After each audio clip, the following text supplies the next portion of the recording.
Hi, I'm Jill Galloway. I'm an artist educator at the National Portrait Gallery and a full-time artist at Galloway Studio. In today's open studio lesson, we're talking about how to draw botanicals, or flowers. So you might be wondering, what do flowers have to do with portraiture?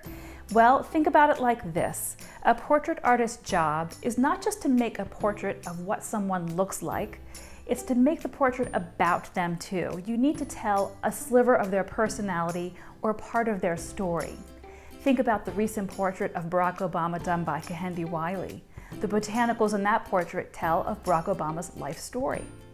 So today we're going to start with very simple, basic subjects and move forward into more complicated subjects. Flowers can be very detailed and simple and small, and sometimes they can be very ornate. It's entirely up to you what you choose. We'll start with very simple basic ideas first though, and then move forward from there. So you don't need to have any experience. This will be a fun lesson. Let's get started. The supplies you'll need for today's lesson are definitely a pencil and an eraser and some sort of paper. Today I'm going to use watercolor pencils just to show you what they look like, but if you don't have these at home, you could just as easily use regular colored pencils or even crayons. The first step in drawing all flowers is to look for the biggest overall shape. Everything you draw should always start with the biggest, simplest shapes. You want to capture the character of the flower right from the start, so keep the lines really sketchy and loose. Don't get too detailed or too careful too soon. A fun thing to try is to draw your whole plant with one continuous line, or the contour line. The lines in this way might be a little more organic looking because they won't be so careful. I'm drawing an amaryllis, so after I have my basic shape set up, I'm going to look for the center of the flower. You should always think about where the center of the flower is, even if you can't see it. It's worth thinking about how the flower attaches to the stem, because that affects how the flower head leans or is tilted or maybe hangs over. You'll also need to add the stem, so it's a good idea to know where it's coming from. Think about how the leaves peel off the sides of the stems. When you draw a leaf, you have to think about how it folds over on itself, so you might see the front of it in one section, and then the back of it as it rolls over on the other section. Now time to add some color. So I'm using watercolor pencils. Watercolor pencils are a great introduction to watercolor, or if you don't like the loosiness of watercolor. You first draw down or color in a section, then you wet a paintbrush, not too wet, and then start to blend the colors. The pencil turns into watercolor. In this painting of George Washington Carver, we see him very gently holding this flower. Look at how his eyebrows are raised. He's focusing on what he's doing. He's working with the pollen in the flower.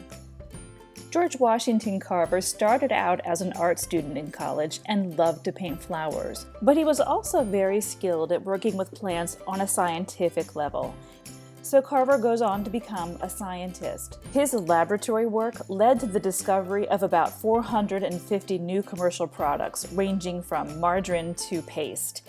All of that extracted from the peanut and the sweet potato. Let's draw a peanut plant. First, start with a straight line across the paper. That's your horizon line. Now the peanut plant grows in rows, and they look like little bushes with leafy petals. When you draw the bush, it will come up out of the ground and make a bunch of Ys with little leaves on the ends. The exciting part of the plant happens below ground because that's where the peanuts grow. A peanut is just a figure 8 or 2 attached circles.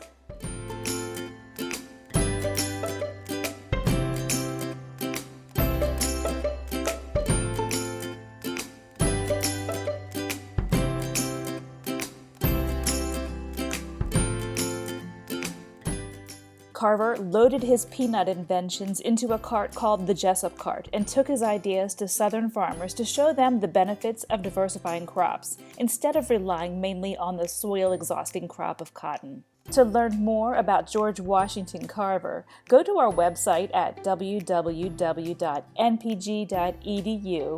and click on Learn in the main menu. Then click on Teachers, and then Classroom Resources. From there, click on Portrait Spotlights and scroll down to find George Washington Carver and click on that. There's a bunch of resources here for you to sort through. Thanks so much for joining me today. I hope you enjoyed the lesson, and I would really love to see some of the flower drawings that you came up with. If you wouldn't mind posting images of your artwork online on your social media with the hashtag MyNPG, and notice it's a lowercase my and a capital NPG, then we can all check it out and see what it looks like. Thanks again for joining me, and we'll see you next time.